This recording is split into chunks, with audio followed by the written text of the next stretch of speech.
Oh, Darren, I see you got here before. Well, Peter, boy, how you doing? Thanks very much for coming along. No, my pleasure. Playing with your rocks again. Play with me rocks is right, yeah. Peter, come here and I tell you.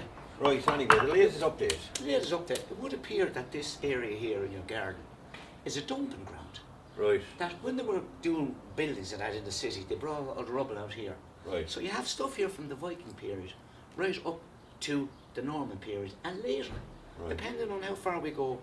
Now, we've come across, and this stone here, it lists the names of Viking families, right, that we've never heard of before.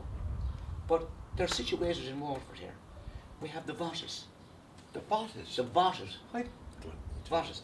You have the Vankers. The Vankers, yeah, And that's you have the Vikings. The Vikings. Right, the Vikings. Now, remember we were talking before about the saga of Olaf the Vanker. Yes, yes. Well, no. Ellert Dunballa? No, that's the hurling team. Oh, yeah. Olaf the Vanker. But it would appear, Peter, that they were very small people. 5'2". Everyone thinks that the Vikings were big, huge people. Not at all. 5'2", 5'4". Is that all they were? But this Reinald the Vanker was 6'6", and he was known as Waterford's biggest vanker. My God. The biggest vanker in his family. 6'6" vanker. Yeah. There wouldn't be many vankers that height now, you know. But anyway, wouldn't be another many thing we like that. discovered, Peter, was that when they intermarried, they took the name, the family name. Right. Like we have it nowadays for double-barreled names. Right, Murphy, right. O'Brien, all this type of thing, you see. Marty Meyer. Yeah, Exactly. Yeah, that's right. But now, Marty Meyer, again, yeah. so it's the same, but when this crowd here, the vanker was the man, Right. and then one of the Vikings had married one of the vankers, and then aborted them. So you had I think I know what's coming. You had Yeah. Vata Viking vanker. Oh my God. You know, but Oh my God. that's the way it My goes. God. No, Peter, what's also here? Fascinating thing. And this dates from the time of the Crusades, from the mid 1100s. Saladin. Saladin, exactly. Yeah. There were some Waterford people went off to fight in the Crusades, like Roger Lepore. Right. You had Henry Fitzmaurice, Raymond Le Gros. And there's a guy here I was reading about, Stephen de Bollocks. No, please, you're saying it wrong. He's not. No. He's not Stephen de He's not. Bollocks. Stephen de Ballo.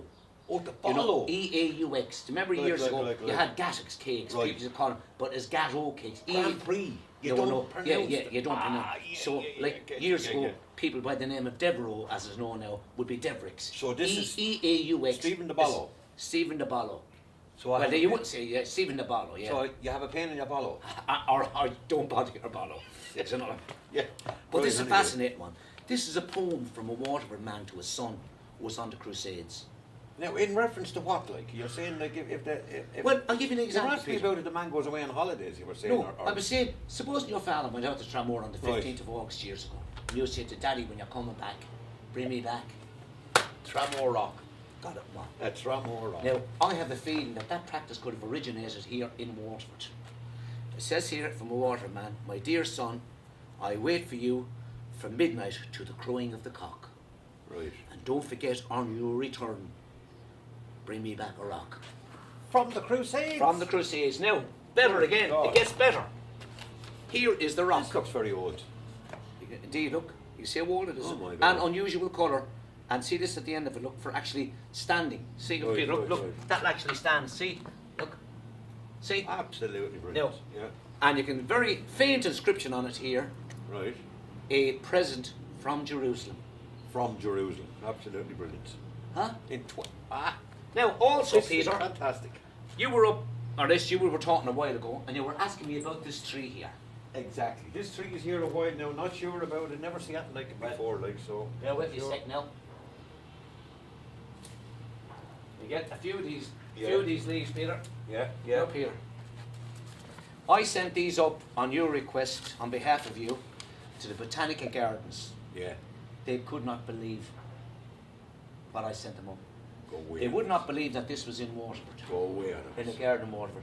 The only other place that this is known of that grows is in Italy, exclusive to Italy, 50 miles outside Rome.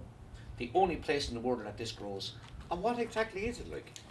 Well, kind of plant? what it is, it's known during the Crusade period as pit stop. Pit stop. Pit stop. And the reason it's called that, it's a laxative. Right. It's a laxative. And of course the Crusaders, when they were on their marches, would have very bad diets and they'd be constantly constipated. Yeah. And they would take bags of these with them. Right. And when they were very constipated, they'd eat them. And that's why it's called pit stop. They jump off their horses when it worked. They Yeah. dig a pit in the ground Yeah. and they go to the toilet and cover it up. The Latin name for it is a beautiful Latin name. It's called Schizus bricus. Schizus bricus. Schizus My bricus. God.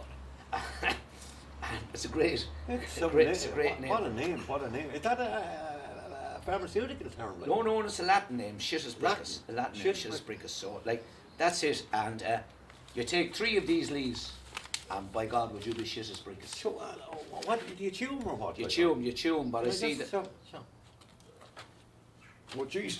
Okay. Don't forget your nappy if you want to go to work.